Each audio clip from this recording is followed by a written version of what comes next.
¿Cómo andan? Buenas tardes. Acá Fede Pellegrino en una nueva sección de Pasado y Presente, un espacio de reflexión política que estamos desarrollando con Ramiro Boto. Rama, ¿cómo estás? Buenas, ¿cómo están? Bueno, un gusto este primer programa y con ganas también de arrancar, hablar un poco de política, de historia, de filosofía, pensar un ratito y nada, también pasarla bien, ¿por qué no? Sí, reírnos un rato, ¿no? Al menos yo. Bueno, Pasado y Presente básicamente es un programa que va a pensar un poquito la realidad, pero sacándonos un poquito de la dinámica de la coyuntura y tener que estar respondiendo automáticamente todo lo que pasa. Nos vamos a dar un tiempo para pensar y reflexionar un poco acerca de lo que está pasando. No vamos a hablar del nombre del programa, para eso va a haber un programa en especial, pero hoy arrancamos un poquito con el tema de coyuntura de una semana muy tranquilo, por suerte, como nos tiene acostumbrado en nuestro país. Rama. Sí, yo estuve un poco desconectado también. Entiendo, quiero suponer que después de lo que fueron 2 semanas fuertes de conflicto universitario, Javier Milei debe haber estado un poco más tranquilo, supongo. Pero entiendo que tuvo una entrevista en la tele. No sé si podemos ver un recorte, a ver cuál es la nueva línea. Después ¿no? de entender que la universidad por ahí era un tema complicado y sensible para la sociedad, decidió bajar un poco el cambio. Sí, ponemos a ver el video 1 de... A ver, Milei, ¿en qué anda? Digo, también hay una parte de morbo y que me encantaría meterle el último clavo al cajón del kirchnerismo con Cristina adentro. Bien, qué lindo, clavos, matar, es una buena metáfora, reflexionando. Está muy interesante que el gobierno ha decidido no desescalar sus conflictos, ¿no?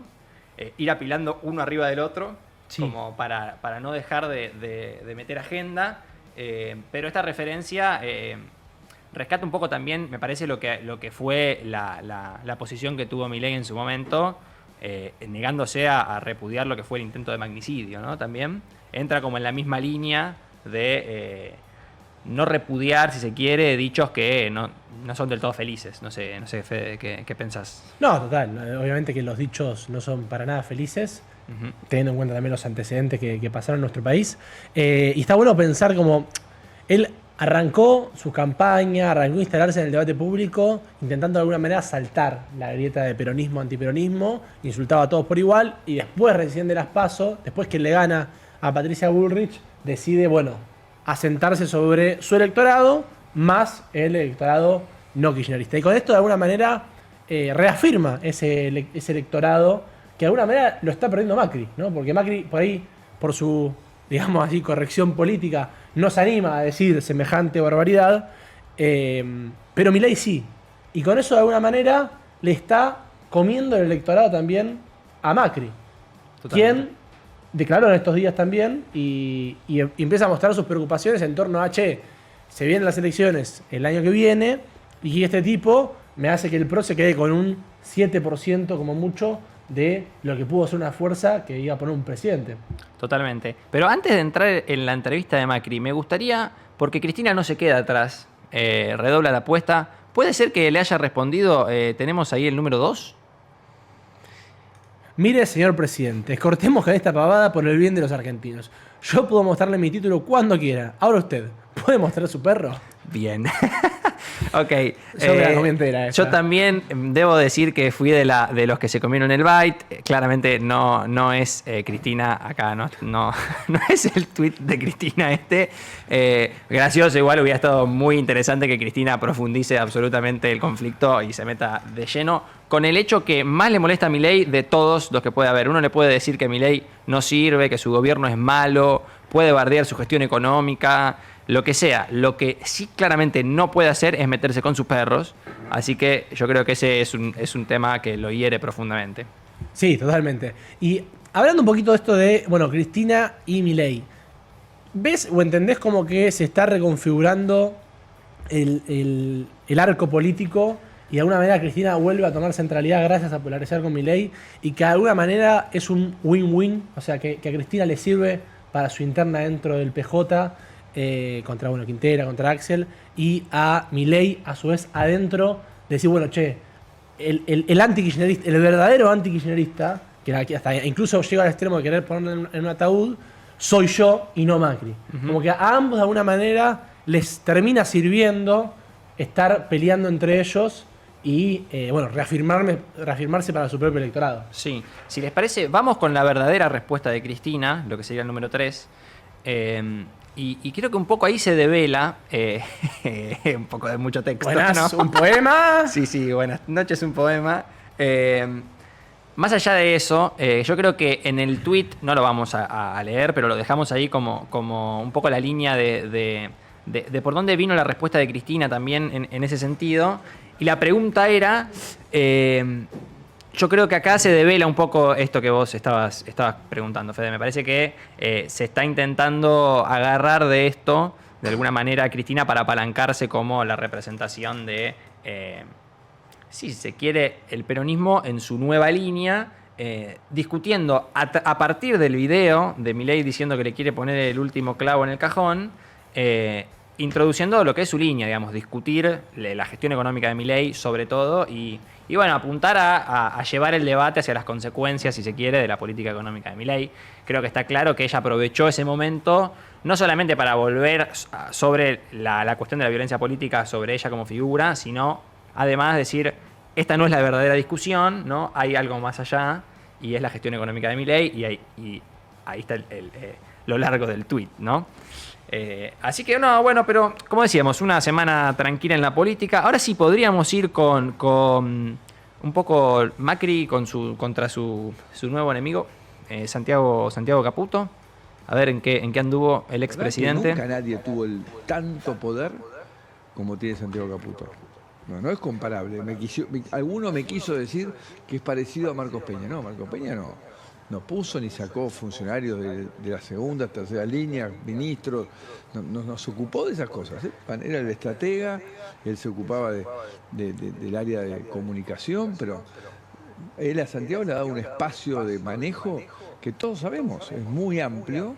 Bueno, él sabrá, él tiene un nivel de confianza en él. Obviamente la hermana y él son una sola persona, pero en él como una persona extraña, él habla del triángulo de fierro. El triángulo de fierro. Eso espera. El triángulo de fierro, qué loco he leído, Macri está claramente intentando que le den bola, ¿no? Es una cosa increíble, está buscando un lugar adentro de... No sé si adentro del gobierno, él en particular, pero sí, claramente está intentando manguearle a este gobierno lo que puede. Y ahí está su disputa con Santiago Caputo, que es una especie de fundamentalista de la línea del mileísmo, ¿no? Es como el mileísta puro, la persona que quiere cuidar la marca y por el otro... Que se asienta sobre la hipótesis de que ya Macri no tiene nada para agregarle a Milei, que ya el electorado de Milei ya está ahí, que Macri está corriendo atrás de él y que de alguna manera, además a él le sirve confrontar con Caputo porque, bueno, el tema de ampliación de los fondos de la CIDE y Macri volviendo a su discurso institucionalista de, bueno, hay que recuperar la República y tener más controles. Bueno, enfrentando a Santi Caputo de alguna manera lo solucionó. Ahora, vos fíjate que de alguna manera también, siempre cuando estás discutiendo con el líder del espacio político, de ambos lados de la grieta de alguna manera caen en la teoría del cerco, ¿no? Porque de vuelta es como que Macri no puede disputarla a Milei. Introducí, Fede, si querés un poco, que sería la teoría del cerco. Arranca con Perón, diciendo, bueno, no, Perón no está volviéndose a la vuelta del peronismo, no es que está tornándose más para la derecha o tomando políticas diferentes, que tiene un cerco, un grupo de personas alrededor que lo están haciendo tomar decisiones que él realmente no cree, ¿no? Algo que estaba tomando Montoneros para entonces, para una manera justificar su enfrentamiento indirecto con el líder. Bueno, Macri hoy tiene que hacer lo mismo con Milei, y como no se anima a decir, che, bueno, yo estoy en contra de Milei, porque no lo puede decir, porque su electorado propio está a favor de Milei, encuentra una figura en Santi Caputo que le sirve de eso. Ahora, del otro lado pasa lo mismo. Digo, el otro día Grabois tuiteaba, no tenemos ese archivo, pero yo se los cuento.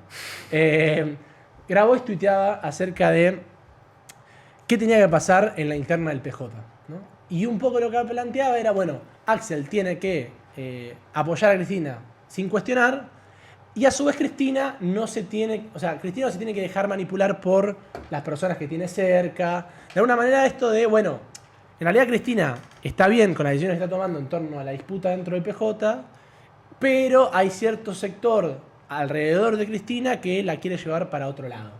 De vuelta, teoría del cerco, ¿no? Digo, cuando no tenés la capacidad de poder discutir con el liderazgo, algunas veces te justificás a vos mismo de, bueno, no, yo estoy en lo correcto, el líder está en lo correcto, pero hay gente alrededor que no. Sí, y en el caso de Macri en particular, es extraño, porque creo que también lo que él está buscando es desautorizar la figura de Santiago Caputo, porque es la persona a la que Milei manda a reunirse con él, ¿no? Milei de repente le baja un poco el precio a Macri, no quiere verlo cara a cara, o sea, los encuentros Milei y Macri han sido pocos, esas bilaterales, y Milei elige como interlocutor a Santiago Caputo. Yo siento que Macri está como diciendo, ¿viste? Como cuando invitas a tu amigo que juega al fútbol y es bueno en serio, sí, a jugar con vos.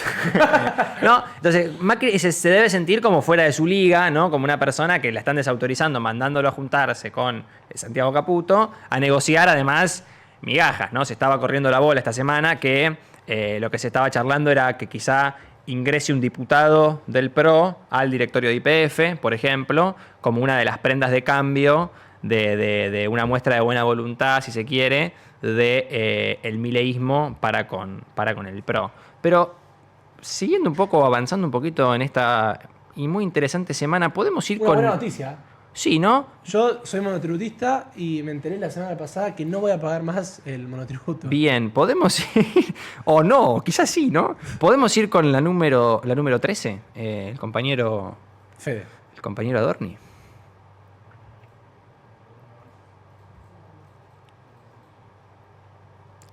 Sí, el compañero Adorni anunciando lo que sería la muerte de la FIP. No sé Por cómo último, decirle. A verlo. el gobierno les anuncia muy felizmente que hoy, o a partir de hoy, la Administración Federal de Ingresos Públicos... Qué sueño que tiene Adorni, es una cosa increíble. Y eso que hace las Matutinas. En su a las lugar 11. se va a crear la Agencia de Recaudación y Control Aduanero, Bien. con una estructura simplificada. Bien. Se van a reducir 45% las... A ver, un poco, ¿no? Para poner blanco sobre negro.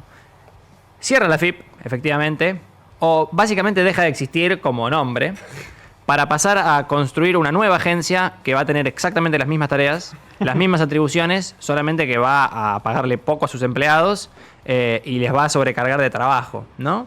Esto es parte de una especie de estrategia del gobierno que me parece que ya es bastante clara, que es, a mí me gusta decir como dinamitar, pero para que nada cambie, ¿no?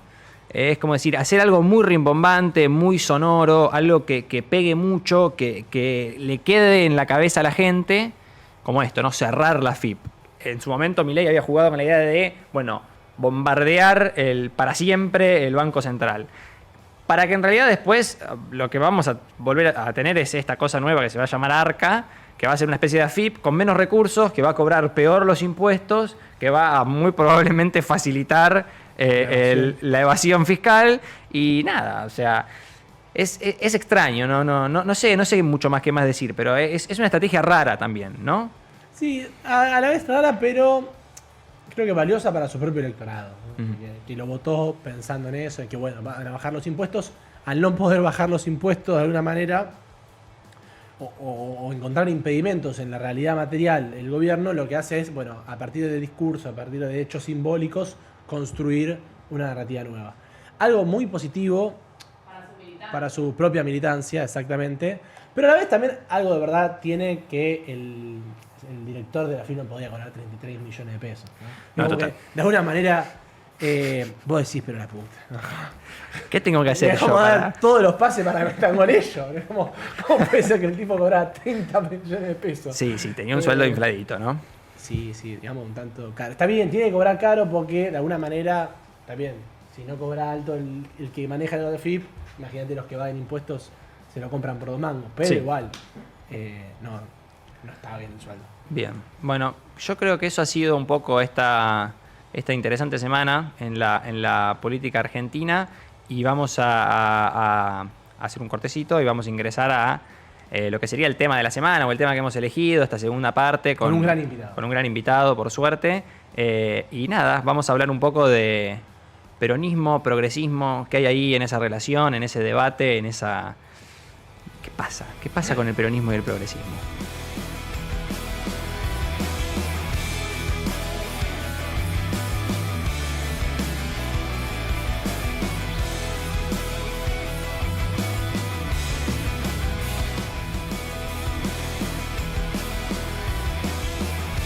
Bien, hemos vuelto acá ya con nuestro flamante invitado. Hoy nos estará acompañando Carlos Campolongo, bueno, periodista, abogado, psicólogo e histórico docente de la carrera de comunicación de la UBA. Carlos, bueno, muchas gracias por venir, antes que nada, hacerte el ratito para charlar un poco con nosotros.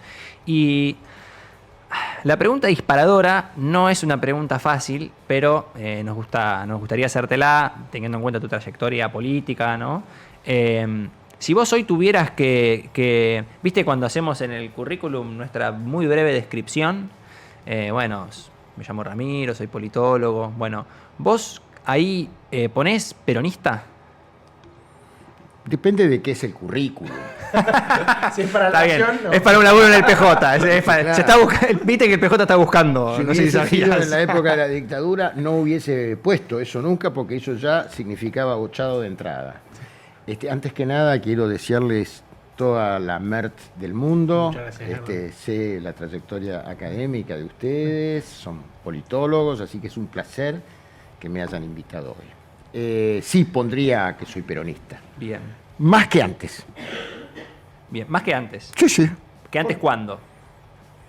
Que cuando yo nací, digamos, emergí en el peronismo, primero por la emoción y después por la conciencia. Bien. No digo que la vida no es así tan tabicada, pero mis primeras experiencias de trabajo en DocSud, donde había una villa que hacíamos ayuda escolar a los chicos, era un grupo, me fue generando una impronta emotiva muy grande.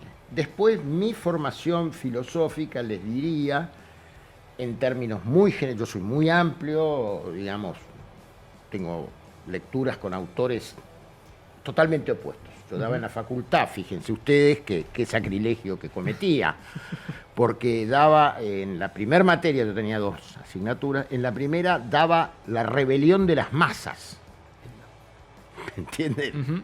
Que no es un autor progresista, digamos, pero bueno, hasta Jorge Bernetti, me acuerdo, un colega, que se fueron algunos chicos, en aquel entonces eran chicos, a quejar, les dijo que hacía bien. Si querían comprender a Mariano Grondona, tenían que saber de qué se trataba Totalmente. la rebelión de las masas. Entonces, eso emocional, más sinceramente recuerdo el episodio que era muy difícil comprender cómo alguien a 12.000 kilómetros de distancia todavía conservaba el amor de las personas y sobre todo las mujeres, ¿no es cierto? Bueno, eso más la elaboración de ideas me fue llevando con más convicción al peronismo. Y después retomamos, si ustedes. Bien. Viene hoy un extranjero y te pregunta, what is peronism? No, Sí. no comprendo. Le digo que compre el libro de Alain Rouquier, El siglo de Perón. Las 8 primeras páginas, nada más. Con esa ya basta, decís. Claro, Porque no es un libro particularmente un poquito denso, digamos, ¿no? No, es denso y él tiene su estilo. Pero ¿sabés lo que pasa antes de la página 8? Él dice que la ciencia política, la politología, va a tener que generar una nueva categoría. Si nos manejamos con categoría, una nueva categoría, en donde se explique lo que es el peronismo. No, el libro es crítico en algunos aspectos sobre el peronismo. Pero bueno, trataría de explicarle lo mejor posible las características.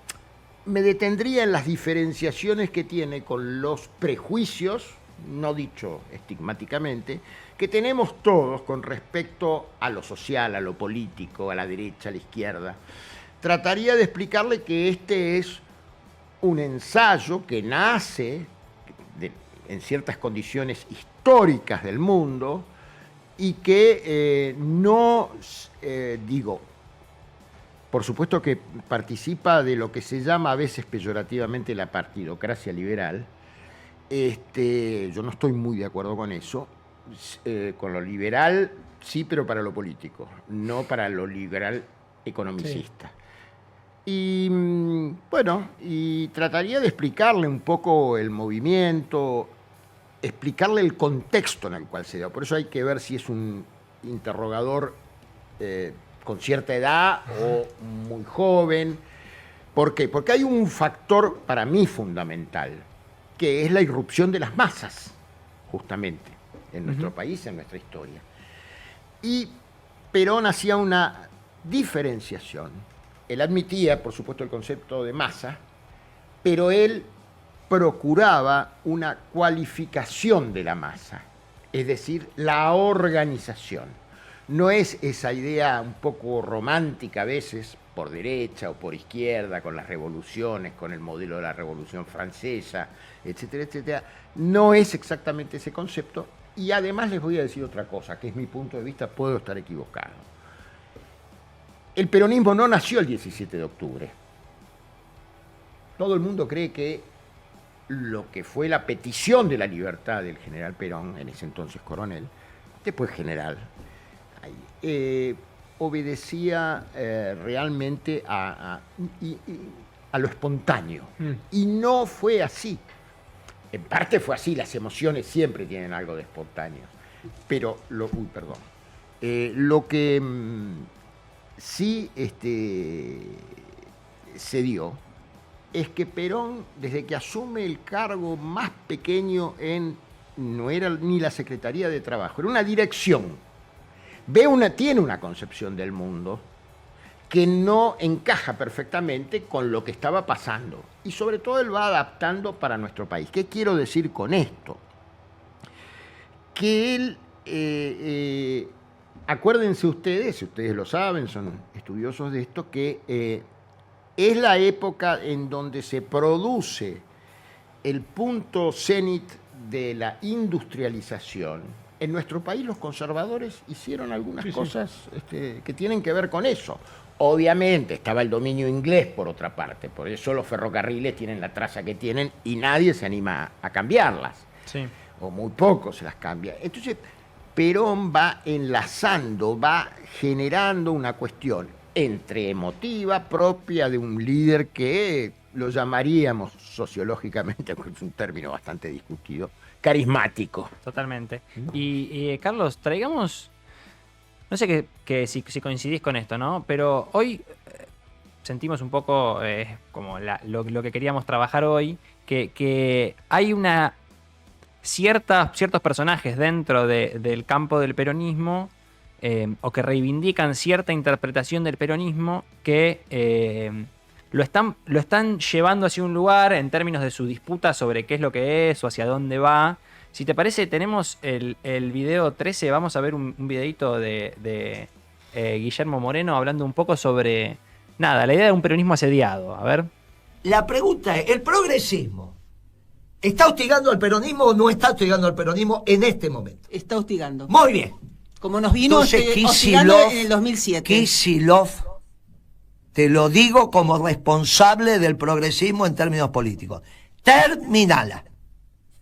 Kicillof, gobernador de la provincia de Buenos Aires. Terminala. Porque de esta manera no se hace política.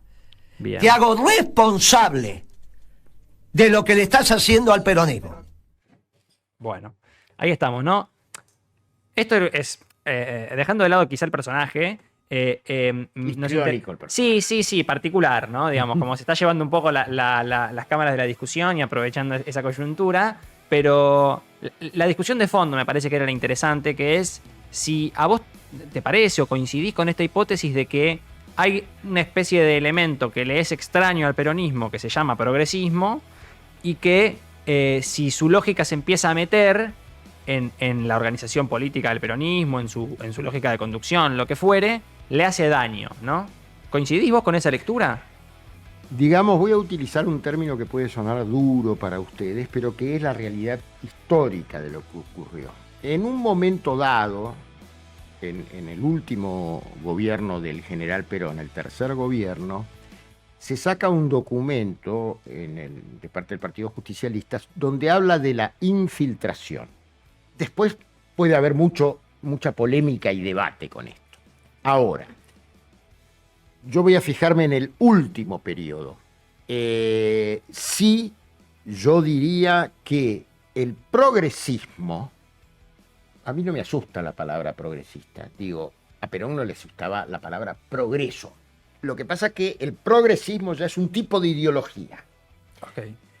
¿Qué supone, digamos, para vos? Que la definición de progresismo, ¿a dónde la situarías? Si tuvieras que darla. Hoy la pondría en un populismo de izquierda, siendo demasiado totalitario por ahí, pero es un populismo de izquierda.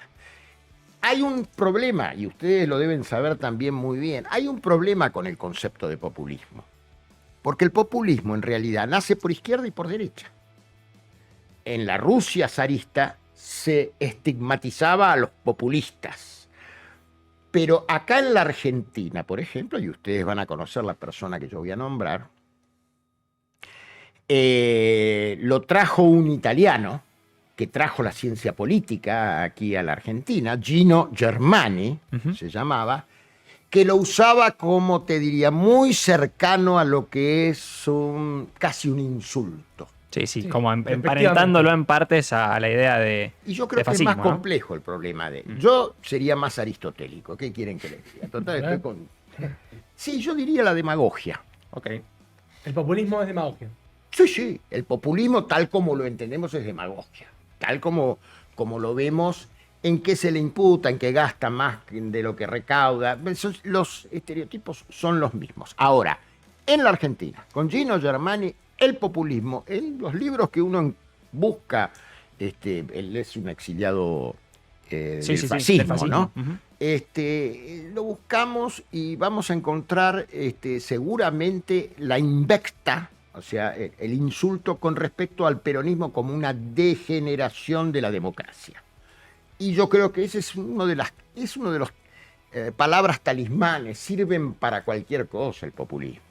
Sirven para explicarlo por derecha, por izquierda y demás. Hay mucha bibliografía, últimamente ha renacido, está la hija de mi querido profesor Casullo, por ejemplo. Hay mucho para hablar de eso. ¿Por qué? Les tiro nomás porque cierta conceptualización liberal de la política, liberal en el más estricto sentido, cree que las emociones están absolutamente ausentes. Este es un problema de los sociólogos, recién se revirtió en el siglo XX, en los 80, cuando se empieza a tomar justamente las emociones, que hoy son para los que hacen marketing, para lo que... Es un tema central. Y yo creo que es un tema central. Y sobre todo en tiempo de... Sí. Bueno, el que lo asesoraba Massa sacó un libro hace poco, breve, uno de doble apellido, no me acuerdo, un español. Pero es un factor muy importante, con sus pros y sus contras, porque ocurre con las sociedades como las nuestras, como las del mundo en general, altamente mediatizadas, el factor emocional es distinto a lo que podría ser el factor de la elaboración de un pensamiento a partir de una abstracción y entonces elaborarlo más. Ahora es binario, es sí o no. Y con la digitalización, más que binario. Entonces somos presos de los algoritmos, que me encuentran a mí y me mandan todo lo que yo quiero, supuestamente, según ellos, todo lo que yo quiero escuchar. Pero bueno, me abrí mucho y lo complejicé mucho, me parece. Sí, si teníamos, para también traerlo a esta... Siento que dentro del campo del peronismo, y vayamos preparando el video el 16, para también jugar un poco con lo audiovisual, se intenta explicar, de alguna manera, hoy siento que el peronismo está en un por qué perdimos muy amplio, ¿no? O por qué no, o por qué cuando ganamos no pudimos, ¿no? ¿Por qué no pudimos? Como desde cierta impotencia, y hubo una línea que está bastante, o siento que está bastante representada, un poco en lo que decía Moreno, ¿no? Pero Moreno quizá con un interés, con una lectura del proceso histórico de lo que fue el kirchnerismo, pero después desde otros lugares de la opinión pública un poco más, digamos, no partidariamente interesada, para decirlo de alguna manera, que también trabajó un poco esa línea. Tenemos ahí el video, a ver. Visibilizándose de una manera que vos decís, va a ganar Milei, si seguís así. ¿Entendés? Tipo, si seguís inventando colectivos, si le decimos ella a un gato, tipo, me parece que va a ganar Milei. Es un, perdón, no quiero, pero me parece que está un poco yendo todo muy en camino a que sea casi un chiste, parece South Park ya. Bien, ¿no? La idea, sí. Este video que estábamos viendo pasó como hace 2 años, y obviamente como funciona la cabeza humana, ¿no? Cuando alguien dice algo que puede llegar a pasar y después pasa, es como, tenía razón la persona, y por ende no, ya está, se termina cualquier tipo de razonamiento. Hay una idea dentro de todas las personas que perdimos contra Milei, que de alguna manera Milei llega al poder porque se preocuparon mucho la política por el progresismo, ¿no? Por políticas de reconocimiento, que a veces como el progresismo queda muy amplio el concepto, nosotros preferimos como de alguna manera englobar al progresismo como agendas de reconocimiento y redistribución, y entendemos que las personas que hacen énfasis en, bueno, se perdió por el progresismo, solo respetan a la parte de, bueno, reconocimiento, ¿no? Que lo que sería el estatus de las personas en la sociedad. Bueno, vos, si sos heterosexual, valés más que un homosexual, si sos blanco, valés más que una persona de color. Bueno, ese estatus, al parecer, son agendas de minorías que no habría que prestarle tanta atención, porque la verdad pasa por la parte de la redistribución, ¿no? Por la parte de la economía. En esa discusión que se está dando es que está este programa. Para vos, ¿se perdió por progresismo? ¿El progresismo es solamente la agenda de reconocimiento? O la pregunta también podría ser, ¿somos pobres por el DNI no binario? ¿Acaso? Bueno, es muy interesante lo que ustedes decís. Voy a tratar de sintetizarlo o simplificarlo. Como todo tema complejo, hay que simplificarlo. Lo primero que quisiera agregar con respecto al inicio de la conversación es que en realidad el progresismo tiene distintos andariveles. El que más formado en cierta conciencia política es el progresismo que de alguna manera arrastra un pasado marxista y ha intentado de alguna manera copar, diríamos. A ver, porque el problema está, Perón lo saludó a Mao, el tema, claro, Perón dijo textualmente, Y levantó el bloqueo, fue uno de los primeros en levantar el bloqueo a Cuba. Levantó el bloqueo a Cuba en el 73, yo fui del segundo contingente que viajó a Cuba. Mirá. Pero además dijo, si yo hubiese nacido en China sería maoísta. Textual, digo, bueno, son las cosas de Perón, pero tratando de ser lo más riguroso posible. Primero está ese factor, llamémosle ideológico si ustedes quieren, aunque la ideología es otro término bastante complejo. Bastante peso. Yo les diría que hay una impronta fuerte de muchachos que descubrieron al peronismo después de haber pasado por la juventud comunista. Bueno, entonces llegan un poco tardíamente a un fenómeno que es mucho más complejo. El peronismo no aglutina una densidad marxista. Nunca, esto fue el propio Perón, lo dijo. Pero Carlos, perdón, sí. ¿Llegan tarde? Es decir, su error, si se quiere, o su posición extraña es porque llegan tarde o porque se hacen peronistas tardíamente, ¿no? En todo lo que fue ese proceso de peronización de las clases medias, lo que fuere, o en realidad nunca fueron peronistas, porque siento que hay como dos actitudes diferentes ahí, porque una cosa es decir, bueno, hay cierta gente que construye con el peronismo que nunca fue peronista, y hay infiltrados. Y habría que entonces entender cuál es la base de representación de eso que es el peronismo, ¿no? ¿Qué es eso que es ajeno al peronismo? Es excelente tu pregunta y te la voy a contestar con una anécdota. A ver. Sí. Me gusta. En una conferencia de prensa del general Perón, donde tuvo un incidente con una periodista, cuando habló de la escalada, yo le pregunté, antes que la periodista hiciese su pregunta, Ana Gussetti se llamaba, era del diario El Mundo, yo le pregunté, general, usted que es un avisado observador de la política, ¿usted cree que la juventud peronista equivocó el proyecto o equivocó los tiempos? De alguna manera está ligado con lo que vos decís. Ahora, en la viña del Señor hay todo. Entonces, es cierto que hay algunos que descubrieron tarde al peronismo, ¿sí? yo tengo un hijo que es peronista, no tengo nada que ver, yo no influí en nada con él, que había entrado justamente por una de las vertientes del que fue intendente en Morón. Y se peleó... Nuevo encuentro. Y se peleó con su comisario político el día de una derrota importante que sufrió el peronismo. Él solo, yo no tengo nada que ver, me lo contó él. Pero un poco la cena familiar, la pinchada. Y la del cuadro de Perón en la cocina medio que aplicaba, ¿no? En tu casa un poquito. No, porque es brillante. Yo a mi hijo, no, es brillante. Y digo, esto, mi pregunta implicaba de alguna manera esto que vos estás señalando. Entonces decía, hay de toda la viña del Señor, ¿qué hay? Quienes se dieron cuenta y en conciencia son auténticos, ¿sí? Y hay los oportunistas. La política hoy, la verdad, que tiene una desmesura con el oportunismo. La política en general y no la del peronismo solamente, ¿eh? Fíjense ustedes que son estudiosos seguramente también de lo que es la lingüística y las expresiones.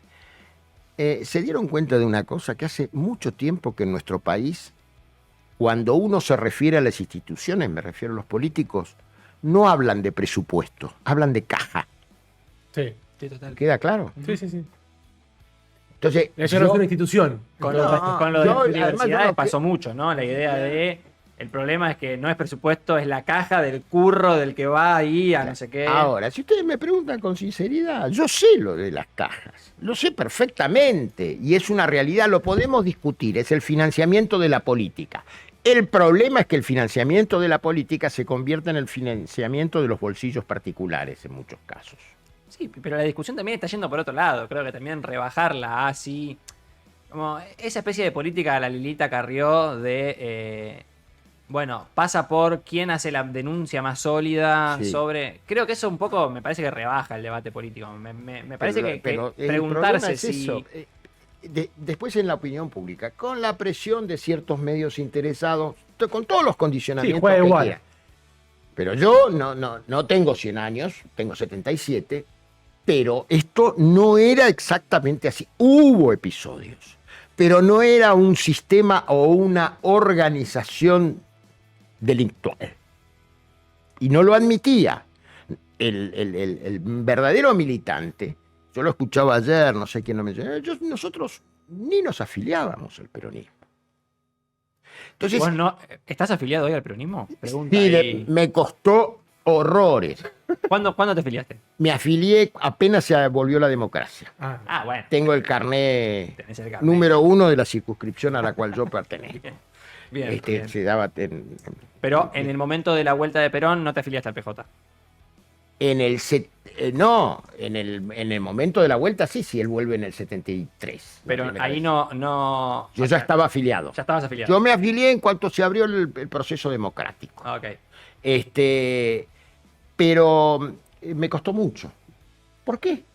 Porque me cambiaban la dirección de mi casa, en la que yo pasaba, en la ficha, porque yo en un momento me desafilio, porque si yo me afilio a otro partido, tengo que desafiliarme. Yo me afilié en su momento y fui uno de los fundadores del partido FE, antes de que hiciese la alianza con Venegas, la hiciese con Macri. Nada más yo lo hablé esto con Venegas.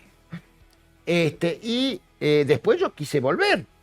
Y me costó 2 años y pico, porque no sé quién habrá sido del PJ Capital, que se equivocaba. Le erraba tu casa. ¿De dónde te ponía la dirección? No, qué sé yo, cualquier dirección, ¿viste? Hasta que hará un año y pico. Andaba bien lejos. Pero escúchame, tengo la fotografía, hoy no se la voy a... Tengo la fotografía de cuando yo me reinscribo, donde hay autoridades ahí, porque se hacía un asado ahí en la calle Mateu. Claro. ¿Me entendés? Sí. Entonces, digo, el peronismo, está bien, son las cosas que pasan, pero sí, me costó reafiliar. Bien, y Carlos, entonces, una pregunta más espiritual esta. Entonces, para vos, no quiero hablar por vos, así que te dejo la pregunta hecha, pero para vos el peronismo nunca fue progresista, progresismo y peronismo van por andariveles diferentes de la historia de la política argentina, y su matrimonio... Durante la caída, digamos, ese proceso que vino después de las ruinas de lo que sería el 2001, ¿fue un matrimonio por conveniencia, pero que debería romperse para vos? Qué buena pregunta. Mirá, yo no te podría decir que nunca hubo, el peronismo significó avance. Avance es progreso en palabras. Yo te expliqué por qué, digamos, el reparo en el sentido que se le da a la palabra progresista. Usted marcaban recién lo que tenía que ver con las minorías. Bueno, Tocqueville decía que hay que tener cuidado también con la tiranía de las minorías. De las mayorías. No. Y de las minorías. De las minorías. Estaba preocupado Tocqueville. Tocqueville en general. Bueno, ya sé que no cité un progresista, pero... Por eso, sí. Pero, no es el primer progre, digamos. No, pero hay que leer, muchachos. No, totalmente. Hay que abrirse. Sí. No hay que... Lo peor que ha hecho el kirchnerismo, y aquí voy, ¿sí?, es confundir doctrina con dogma. Nosotros no somos dogmáticos. Perón daba clases de política, de doctrina política. Pero si uno mira la película de actualización doctrinaria, etcétera, etcétera, va a ver que hay muchos factores. Lo que pasa es que una vez muerto, en el peronismo circula muchas veces, cuando Perón muere el 1 de julio del 74, y para muchos el peronismo terminó. ¿Para vos? Para mí no había terminado, porque yo fui funcionario 3 meses, nada más, los últimos 3 meses de Isabel Martínez de Perón. Yo no era isabelista, era peronista. Pero no tenía... sabía frente a la actitud que tuvo Isabel, donde Macera quería hacer una fórmula con Isabel, donde le ofrecieron guita, etcétera, etcétera. Yo estaba el 24 de marzo en la Casa de Gobierno, así que a mí no me la contó nadie, lo vi yo. Eso. Yo la reivindico a Isabel Martínez de Perón, pero no solamente por ser mujer, porque no hizo todo lo que se presagia del desastre. Muchachos, fue una operación de pinzas por ultraizquierda y por ultraderecha el derrocamiento ese. Estaba cantado. Que ella tenía pocas aptitudes, podemos discutirlo eso. La nacionalización de los bancos, de las estaciones de servicio. Hay un montón de cosas que la podemos discutir. El balazo que le tiraron al Shackleton, la misión Shackleton que venía por las Malvinas. Pero bueno, como tenemos a veces los prejuicios, hay que trabajarlos para no quedarse con esos prejuicios. Pero, insisto, no sé si contesté toda la pregunta que me hiciste, pero te diría, el kirchnerismo... Hasta Néstor, yo lo voté a Néstor. La primera elección lo voté. Después no lo volví a votar nunca más al kirchnerismo. Y soy de los que cree que el kirchnerismo le ha hecho mucho daño al peronismo. Pero me interesa, antes de entrarnos en el kirchnerismo, entre la muerte de Perón, Isabelita ese tiempo, y después el peronismo, ¿seguía existiendo para vos? Hablaste los 3 meses, pero... Y yo no les puedo negar, porque después mi vida se prolongó. Yo estuve, por supuesto, en varias elecciones.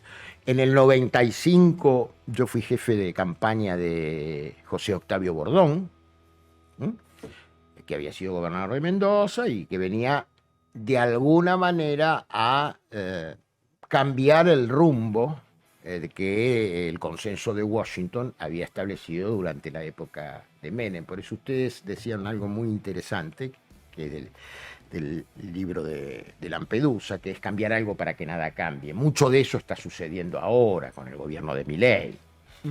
Yo esta historia la viví con Martínez de O, la viví con distintos marbetes, etiquetas, discursividades. Pero el economicismo es el economicismo, el neoliberalismo, como se llama, es el neoliberalismo, y son concepciones, como bien vos señalabas hace un rato, filosóficas distintas. Tengo una pregunta. Porque nosotros por ahí tenemos una discrepancia ahí acerca de peronismo y progresismo, cuánto de la mano iban.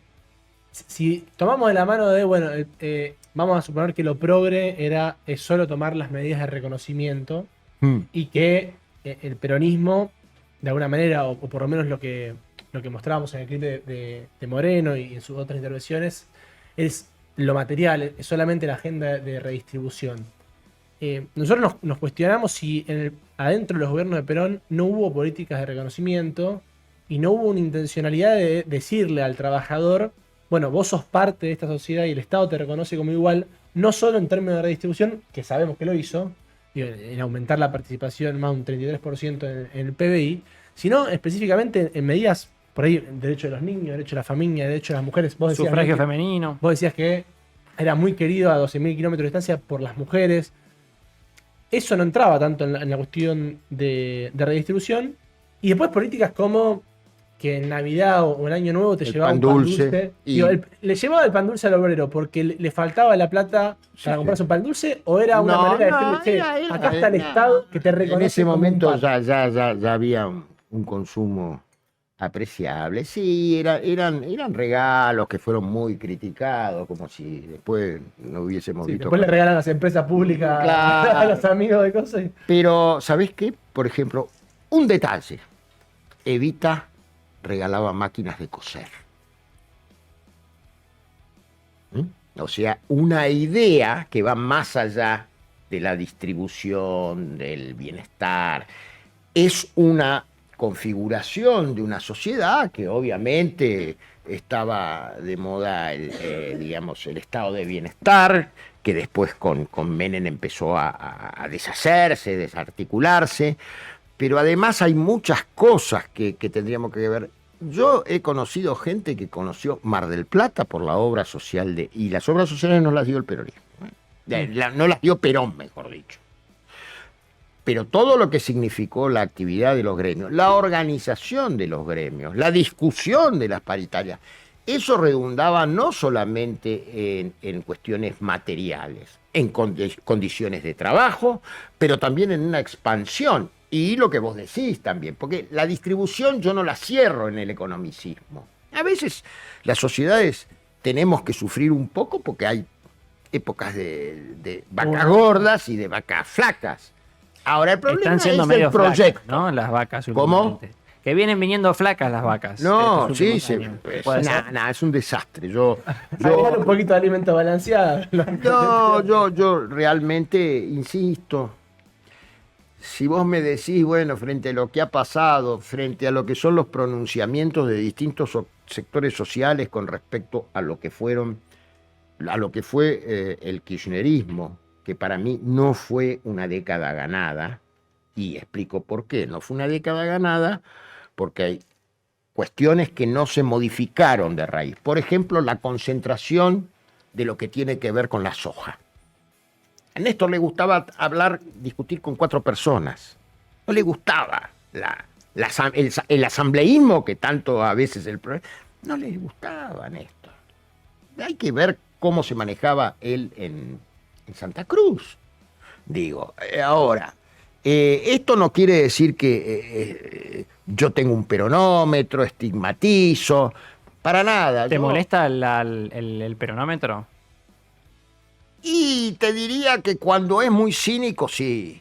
No el peronómetro, sino decirle, pibe, déjate de joder, claro. Hermano. Conmigo es difícil, porque ya llevo años, entonces, ¿viste qué me van a...?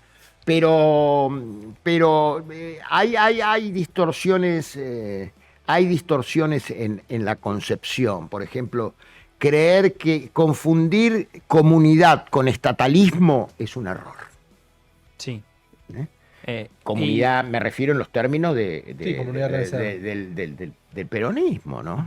Hay algo ahí en lo que estabas diciendo que siempre me pareció interesante, que es también la pregunta, si se quiere, por el sujeto de interpelación, si se quiere, ¿no? O sea, la persona a la cual vos le estás hablando, porque veníamos hablando de la cuestión del pan dulce, el reconocimiento del estatus, pero quizá el sujeto político de ese peronismo clásico era el obrero, ¿no? El trabajador, obrero, lo que fuere. Inmerso en un campo de intervención que suponía el trabajo, todo lo que sucedía en torno a la cuestión del trabajo y la organización familiar.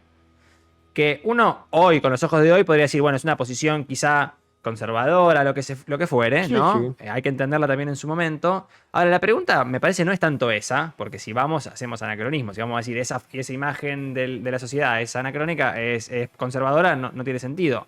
Pero si venimos al presente, no quiero hablar de las condiciones objetivas, ¿no? Pero ese sujeto existe, porque quizá el peronismo le tiene que hablar a otra gente. Ya ese trabajador con esas demandas no está más ahí. Entonces el peronismo o queda vetusto o se tiene que renovar. Y quizá ahí el progresismo entra como una interpretación válida, al menos. No sé qué pensás de eso. No, pienso... En realidad estás rondando la pregunta que a lo mejor me querés hacer. ¿Pensás que el peronismo tiene futuro o no? Digo, qué sé yo. Y un poco sí, creo. La discusión es medio muerta. Vos me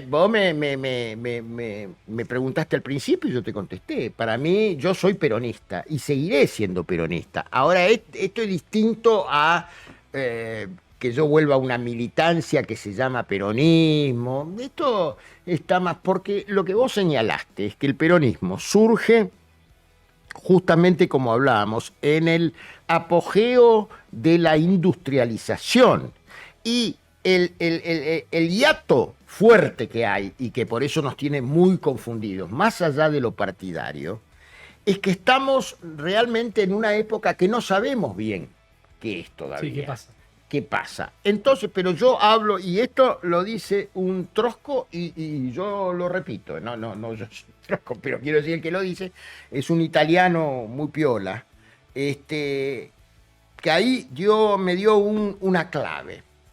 Lo que tiene que ver con la época alfabética, si tiene un hiato con la postalfabética, o sea, la digital. Entonces, aquí, no, pero es que hasta desde el punto de vista psicosocial, los modos de consumo, los gustos, donde hay también cosas para criticar, donde hay cosas para criticar, y donde está la influencia de las nuevas tecnologías, con sus pros y con sus contras. Yo fui uno de los primeros que señaló, no soy ni tecnofóbico ni tecnofílico, cuando aparecieron las primeras redes. Ahora, no me vengan a asegurar que esto planta la democratización de la... Yo creo que ha sido al revés, al contrario, una gran concentración que hasta te hacen resurgir un conductismo que te obtura la posibilidad de ser un ser libre pensante, no libre pensador, libre pensante. Esa es la verdadera liberación. Por lo menos para los que tenemos esta óptica, ¿no? Uh-huh. Por último, queríamos preguntarte acerca de, el peronismo hoy está viviendo una interna. Sí. Que casi que no se dice. Si es que hay interna. Si es que hay interna. Vos decías que, hoy más que nunca te sentís peronista.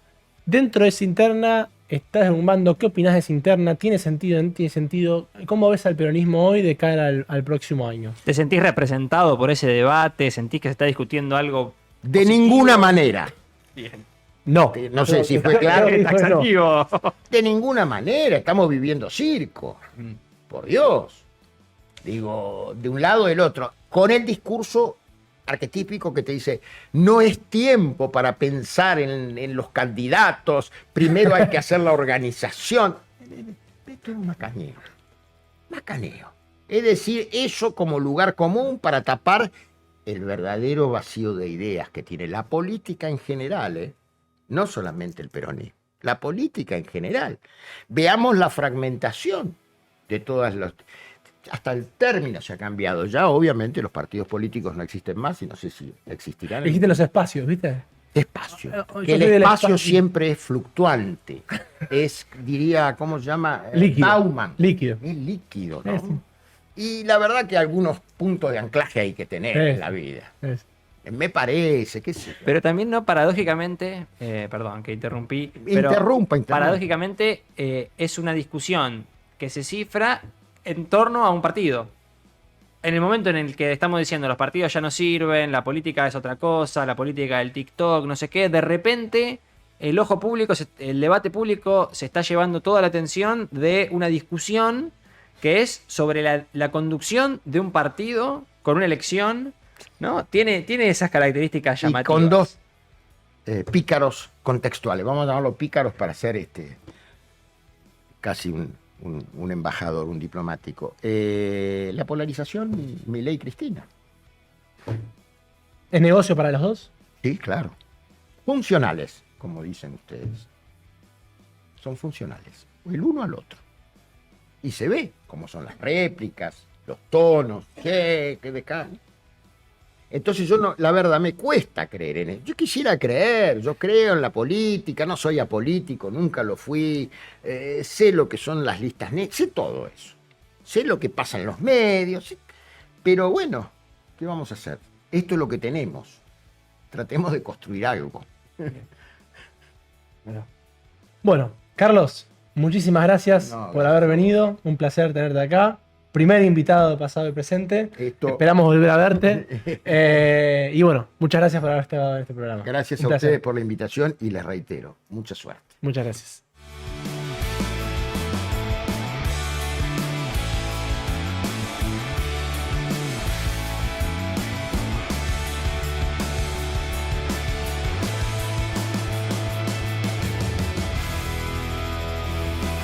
Bueno, ya volvemos, se fue Carlos con grandes anécdotas y bueno, la discusión sobre peronismo y progresismo y trayendo un poquito lo que trabajamos en la primera parte del programa, que era en esta postura que tiene el gobierno de Milei de, bueno, cuando no puedo dar resultados materiales, cuando no puedo mostrar datos y cuestiones de que le estoy mejorando la vida a la gente en términos materiales, lo revisto de cuestiones simbólicas. Entonces mantengo mi electorado y mantengo a ese nuevo electorado anti-kirchnerista que lo había votado en el balotaje, contento y tranquilo. Y así es como vemos en el video 5, Fede, si nos acompañás, lo que estuvieron haciendo.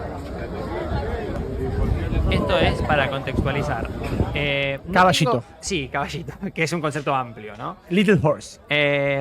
Es el barrio de Little Horse. Ahí había un icónico mural que decía que los días más felices fueron, son y serán peronistas. Amaneció tapado hace un par de días y la organización popular, para decirlo de alguna manera, lo estaba volviendo a pintar. Yo tiendo a pensar que ya el día de hoy lo deben haber terminado de nuevo. Si no lo terminaron, habla muy mal. Pero estamos viendo ahí la cantidad de tiempo empleado. No, claro, el gobierno, entiendo que de la ciudad de Buenos Aires, con los libertarios, decidieron tapar ese mural icónico del barrio de Little Horse, que básicamente hablaba sobre el peronismo. Para. Me dicen por cucaracha que es Villa Crespo. No, está totalmente equivocada. Esa chica nunca vio un mapa de la ciudad autónoma de Buenos Aires. O sea, pero igualmente es un buen momento para introducir a nuestra productora estrella Yara Mosa, agradecerle que el día posterior a su trabajo, a su cumpleaños, a su natalicio, el día de su cumpleaños estaba buscando. ¿Por qué se tomaría el día después de su cumpleaños igual, no? Es como aquí queda una semana entera de la botella. Derecho del siglo XXI. Yo creo es una buena campaña. Bien, sí. y entiendo que además de una clara intención de que ese mural vuelva a ver la luz del sol, también hubo arte, ¿no? Hubo arte. Muy bien. Arte. Lo que se dice arte es una me gusta esta podemos ver está la foto original. Porque si no la gente no va a entender nada. No, es que este señor es el responsable de alimentar al contingente que está pintando la pared. Es el responsable de darle su comida y alimentar a la comunidad. ¿No lo ves con el cartón en la mano? Sí, no, evidentemente este señor es una persona que está prendiendo el fuego de los choripanes y las hamburguesas que se estaban regalando, vendiendo, no sé cómo estaba en el mural. Y bueno, la creatividad argentina siempre nos regala este tipo de intervenciones artísticas. Sí, todo lo que gira en torno a la cuestión del asado. ¿A vos te genera algo? A mí me genera algo, me gusta mucho. Así que me parece que ha sido una... Para seguir en la línea de que esta no ha sido una semana tranquila, yo creo que ya podemos concluir eso. Y quizá entrar, no sé, Fede, ¿qué te parece? Trajimos algo un poco más... A ver, vamos a decir la verdad. Uy. Queremos dignificar un poco nuestra profesión. Sí, no se rían. ¿Cómo lo vas a hacer? Queremos dignificar nuestra profesión. Somos dos politólogos y dos pelotudos también. Pará, boludo. No, sí. Pero estamos hablando de la profesión. Pará, porque es verdad, eso no lo dijimos. Nosotros no somos conductores, no somos periodistas y no queremos serlo tampoco. Sí, somos tan solo dos personas que les gusta la política, que hablan y intentan analizarla, que cada tanto tienen algún análisis acertado y cada tanto es una vuelta de tuerca un tanto ¿no? Sí, Demás. sí, erran como Miguelito Borja ayer. Una lástima lo de River, ¿eh? Pero bueno, vamos.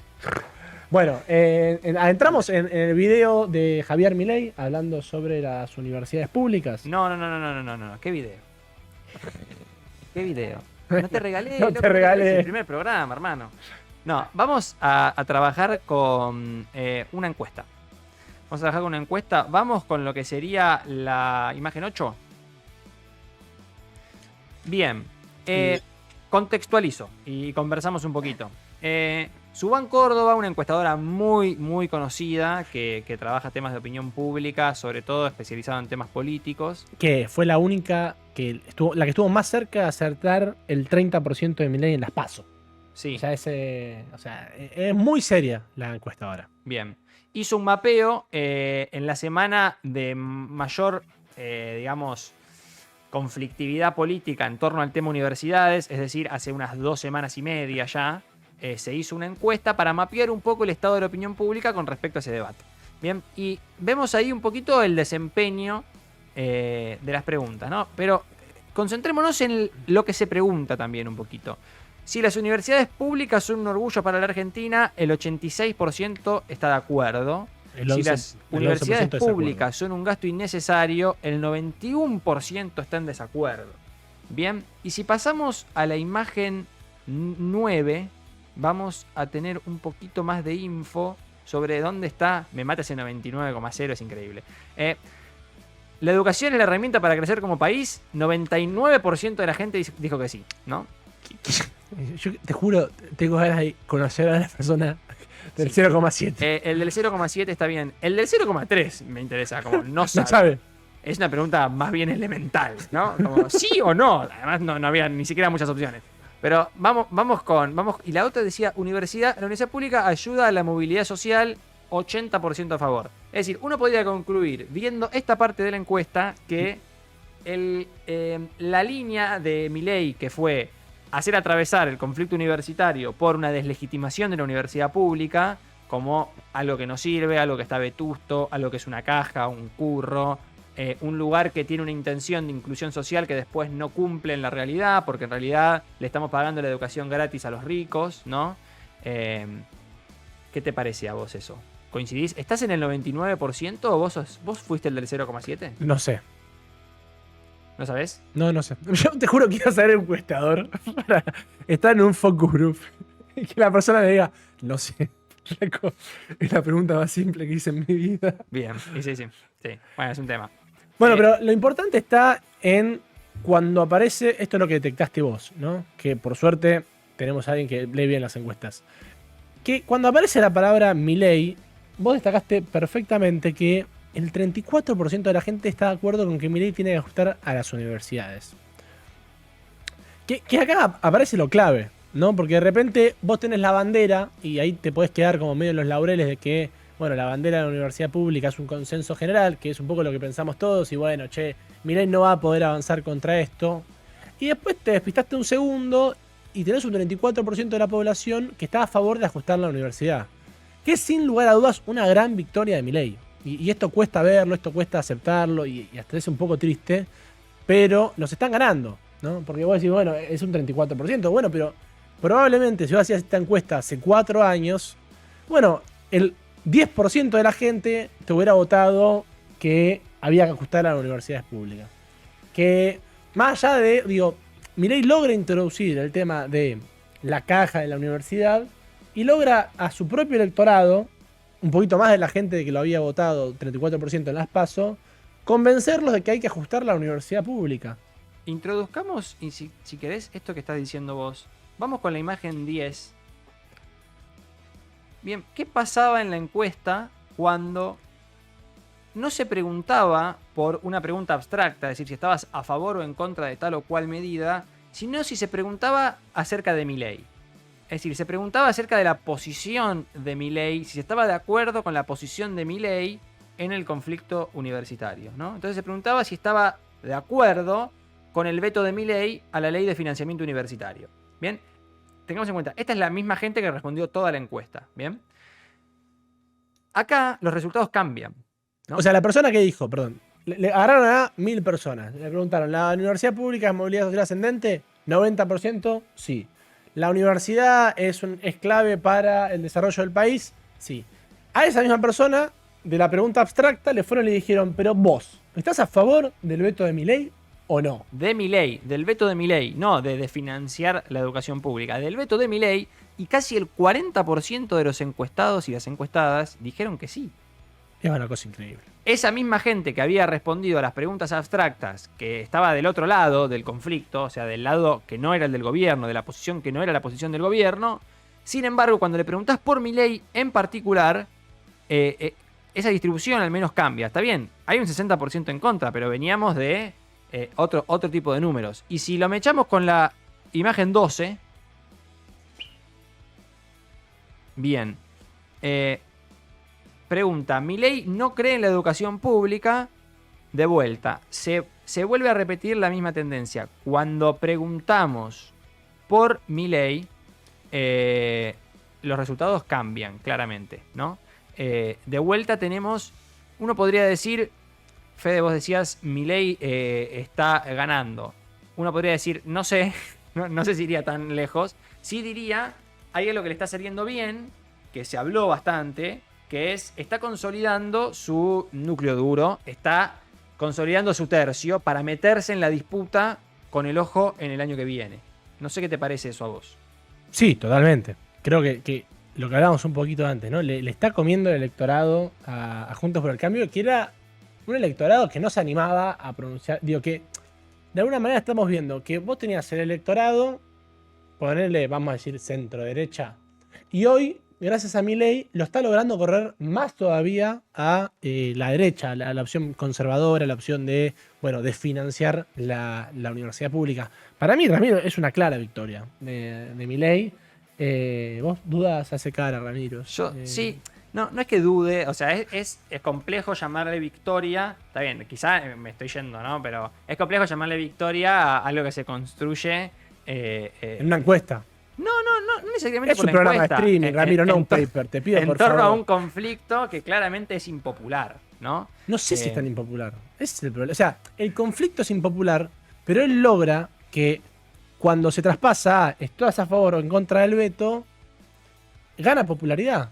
O sea, gracias a que él aparece en la ecuación, la gente que está a favor de la universidad pública, a la vez está a favor de financiar la universidad pública. Y no lo ve como contradictorio. Porque media el nombre Milei. Claro, ¿no? Brillante de Milei. Bueno, está consolidando. Pero tenemos otro tuit de un pensador contemporáneo brillante. No hay argumento más pelotudo que el que dice que la universidad pública no sirve porque va solo la clase media y entonces se la podrían pagar. 400 lucas sale cualquier universidad privada pedorra. Después quiero detalles de eso, porque esto es un tuit, quiero una nota al pie. La clase media es media porque existe la educación pública, no al revés. Bien, yo no sé quién es esa persona. Pero tiene pinta de... No me voy a hacer cargo. No, a ver, un poco lo que es un bait, como el de Cristina. Era bait, claro, era como el de Cristina. Un poco me parece que la idea es... Hay un error garrafal, sí, me parece, del gobierno de Milei en decir esto no tiene ningún tipo de sentido. La línea que dice este gasto no tiene ningún tipo de sentido, ¿no? Y otro día podemos desplegar con mayor paciencia los distintos tipos de argumentos, pero que no tiene sentido poner plata en algo que podría haber sido... que la gente se lo podría haber pagado, ¿no? Estamos en un contexto de pauperización material absoluta del grueso de la población, a no ser que seas, no sé, sojero, dueño de una energética o... minero. Sí, o Santi Caputo, no sé, que está facturando como un champion. O Nick Caputo. Decir que la clase media se podría dar el lujo de pagarse una universidad privada, además ya de si es pedorra o no, porque si además no es pedorra tenés que erogar una cantidad de plata, sos como así, ¿no? En la administración de una universidad, así. Toma. no están dadas las condiciones materiales para que el grueso de la clase media se pague una universidad. No, y que además digo, la opción no es que la gente se lo pague, sino que se endeude para pagarlo. Y el caso ejemplar es Chile. Básicamente, la sociedad chilena se tiene que endeudar toda la vida para después terminar pagando por 30 años su propia educación.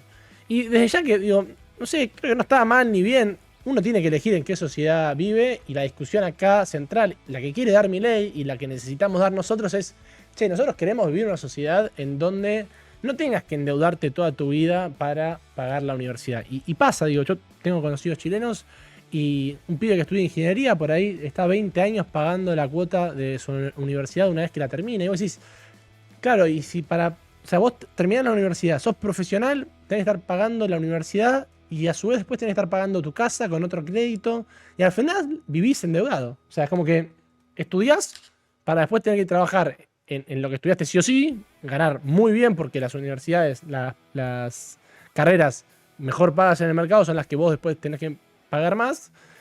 Y es como, che, y está bien, yo creo que la sociedad argentina no está dispuesta a eso, al menos hasta hoy, ¿no? Y ahí entra una cuestión. Bueno, si la sociedad argentina se pone a favor de ese ajuste, después va a terminar cambiando su propia identidad, su propia conformación como sociedad argentina, y por ahí ir a una sociedad... Sí, perder un rasgo fundamental que distinguía, o sea, que ponía a Argentina en la vía de una especie de excepción para la región, que era que sigue siendo, yo creo que al menos en términos aspiracionales sigue estando ahí presente, su voluntad de ser un país de clase media, ¿no? De ingreso medio, pero no solo de ingreso medio, sino de clase media, con gente formada, sí, etcétera, ¿no? Más allá de componente plebeyo. Sí, bueno, eso lo vamos a robar toda la temporada. Sí, y la próxima también. Cada vez que Fede diga plebeyo es porque se está quedando corto. Sí. No, es que de hecho en la entrevista casi lo digo. Bien, ayer sucedió algo interesante, un poco en torno a lo que fue la entrevista que tuvimos hace un ratito. No sé si podemos ver lo que estuvo pasando y comentamos un suceso icónico. Sí. Para poner un poco en contexto, ¿a qué nos vamos a querer referir? ¿A qué nos vamos a querer referir? Estuvimos hablando en realidad, implícita o explícitamente, de lo que estaría haciendo la interna del Partido Justicialista. Y lo que se dio fue lo siguiente. Ahí estamos. Ah, no la vi esta. Semana pasada, que terminaron con una carta incluso del gobernador bonaerense pidiendo que se dejen las internas incluso hacia el propio Kicillof de lado y pidiendo unidad. Bueno, finalmente no hubo unidad en las listas del PJ, hay dos candidatos, pero que se dieron durante la semana pasada, Cristina, que terminaron con una carta incluso del gobernador bonaerense pidiendo que se dejen... Zip Zap, así lo hace un profesional, es en un festejo en el marco de Abuelas de Plaza de Mayo. ¿Cuántos espacios en la lista habrá costado ese abrazo, no? ¿Qué opinión te merece, Fede? No, mi sincera opinión la querés escuchar. Sí. Yo creo que vinimos a eso, ¿no? Ya si vamos a empezar a mentirnos del primer programa, esto va a durar. No, a ver, yo creo que la interna en el PJ no es una interna programática, de ideas, digo... Vos agarrás a cualquier, no sé cualquier, pero a la mayoría de los militantes que reivindican a Cristina como la máxima referente del peronismo, lo hipnotizás y le preguntás ¿cuál es la diferencia entre Axel y Cristina? Y no te la saben responder. Sí, había algo que es lo que se estuvo dando en estos últimos días, que es no termino de entender. ¿Qué mierda se está disputando? Porque también es una interna a libro abierto, digamos, como cuando te tomaban un examen en el secundario y te decían, hacelo con los apuntes, no hay problema. O sea, todo el mundo la está mirando y la imagen de Axel estuvo siempre tan emparentada a Cristina, no solo a Cristina como imagen, sino a lo que para muchos antikirchneristas había sido el peor momento del kirchnerismo, claro, que fueron esos últimos años, ¿no? Y hoy parece haber una especie de, no sé, como si para muchos hubiera un parteaguas existencial entre la posición de Axel y la posición de Cristina, y nadie termina de entender aún hoy todavía de qué se trata esa esa rispidez, ¿no? ¿A dónde está el problema? Ahora, la pregunta es, ¿para vos Axel está jugando en la interna del peronismo? Yo creo que él probablemente no quiera jugar la interna del peronismo y lo obligan a tener que tomar postura porque de alguna manera sabe que en esa interna se juegan las listas que van a estar el año que viene y por ende el tipo de congreso que se va a estar formando en el 2025 y por ende el tipo de congreso que puede llegar a tener él en el 27. Digo, yo creo que la disputa contra Axel no es tanto por si él va a ser candidato o no del peronismo, que probablemente si termina una buena gobernación en la provincia es lo más probable que sea, sino más bien cuánta capacidad de gobernar va a tener, ¿no? Una especie como Frente de Todos 2.0, ¿no? De cuánta gente te puedo meter yo adentro para condicionar que vos para cada paso que tengas que dar en el gobierno me tengas que consultar a mí. Ahora, la gran pregunta es, ¿a quién va a tener que consultarle Axel? Yo ahí tengo no coincido tanto en el sentido de que me parece que acá hay una situación diferente, que es que Axel sí tiene, o sea, sí gobierna, ¿no? O sea, sí tiene un puesto de representación, es el gobernador de la provincia de Buenos Aires, por ende es difícil pensar que su figura es tan sencilla de asimilar con una, digamos, como imposibilidad de conducir, como quizá fue la figura de Alberto, que era, bueno, el que tiene que encabezar esto es una persona que no esté contaminada por el debate en el peronismo, ¿no? Pongamos un justo medio, que no tenga peso específico, Sí. que no tenga construcción propia. En este caso es diferente, ¿no? Axel gobierna la provincia de Buenos Aires, lo asiste, además, el mandato histórico no solamente de ganar la elección si se presenta, sino de romper la maldición, ¿no? ¿Querés hablar de esa Malamud? Tenemos la famosa maldición, que Entra Malamud. Sí, que es la maldición del gobernador de la provincia de Buenos Aires. Del intendente y del gobernador, ¿no? Que ningún intendente de la provincia de Buenos Aires llega a gobernador y que ningún gobernador llega a presidente. Es decir, la provincia de Buenos Aires está maldita, ¿no? Está maldita. Uno podría encontrar una explicación estructural, pero le deberíamos dedicar un programa a eso. Vamos a decir simplemente que está maldita. O sea, hay una... Está embrujada. Está embrujada. El único gobernador de la provincia de Buenos Aires, presidente, fue el compañero Duhalde, ¿no? Pero en un contexto específico, es decir, él no gana la elección, ¿no? Lo mete el Congreso. De paso, recomiendo la serie sobre el 2001, ¿no? Que lo deja muy bien parado. Duhalde está muy No, lindo. pero pará, yo quiero hacer un punto seguido de lo que hablabas de Axel, que de alguna manera se conoce, además de la maldición, es las tradiciones en la política, que justamente... ¿Las tradiciones o las traiciones? Justo la tradición de la traición, Okay. de que básicamente lo mismo que hizo Néstor con Duhalde, que Duhalde pone a Néstor y Néstor tiene que matar a Duhalde para poder crecer. De alguna manera, probablemente lo que haya en algunas malas lenguas es decir, bueno, si Axel llega en el 27, la única manera para que Axel gobierne es, no voy a usar esa palabra porque ya la uso en mi vida, ¿entendés? Pero sacando a Cristina de la conducción y diciendo, bueno, yo soy el presente, ¿no? Que de alguna manera eso es lo que uno puede decir, bueno, si la discusión no es sobre las listas, que yo creo que es esa la discusión, pero bueno, si no es esa la discusión es, bueno, ¿qué rol va a tener Cristina en el futuro del peronismo? ¿No? Y uno cuando dice, che, 2027, bueno, probablemente hay mucha gente que por su propia incapacidad de decir, bueno, che, yo conduzco, yo busco otro que conduzca con la misma o al menos alguna capacidad, se termina apoyando en lo que ya conoce, ¿no? Y que de alguna manera un miedo al salto a algo nuevo. Sí. Si Axel se presenta y no gana la elección... Cumple la maldición. Cumple la maldición. Malamud festeja. ¿No? Sí, podemos seguir diciendo que hay algo ahí en la provincia de Buenos Aires que... No. Lo demás es una cuestión interesante. Más va a aparecer cuando Milei esté muy mal mediáticamente. Yo creo que... Tengo fuentes, ¿eh? La situación es que también hay algo que hay que ver, que es... ¿Qué pasa cuando Axel no tiene reelección? ¿No? Eso es un factor fundamental en la disputa. Si estuviéramos en el primer mandato de Axel en la provincia de Buenos Aires, la discusión sería otra. Recordemos que en el año pasado, Axel fue un férreo defensor de no dar el salto a lo nacional. No solamente porque iba a ser el candidato de un mal gobierno, ¿no? Sino porque sentía que era desde la provincia, desde donde podía construir, digamos, una fuente de legitimidad. Axel ya no tiene más reelección, es decir, o va de candidato a algo que aspire a ser un poquito más, por ende lo único que le queda es la candidatura a presidente, o simplemente, bueno, empieza como su momento no digo de caída, pero tiene sí, obviamente. Pelo, no tiene canas. Que pase de la gobernación de la provincia de Buenos Aires a un encabezando. Además, sí, no puede ser senador tampoco. No puede ser senador por la provincia de Buenos Aires porque no coincide la elección.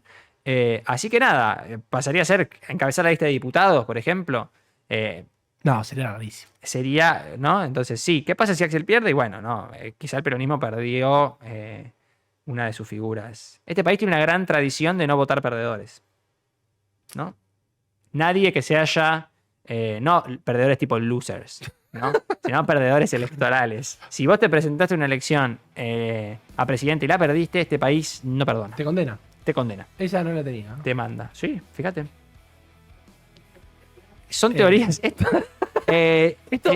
Para quienes se están dignen... sintonizando ahora esto es lo que pasa a Sociales. Para quienes se dignen a mirarnos...